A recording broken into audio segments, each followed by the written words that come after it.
Парадиз. Няма да си представя Пелопонес колко е красив. И какви парадиз. Вижте за какво става въпрос.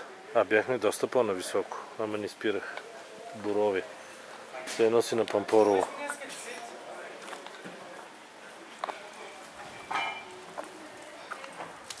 Много е красиво. Това е като Велико Търново.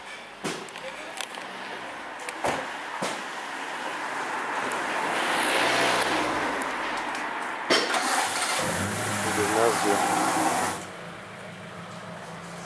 Тук е много хубав хотел. Централ, Кентрико. Много е хубаво. Пасачо, къде е на паркинга. Много трудно за паркиране, една тясна улица 5 метра. Само тук е малко по-широко. И така. Толкова от това селце. Отсреща вижте пътя как са го направили с екологични лампи, които светят през нощта явно и ще е много красиво. Завой, невероятно много завой.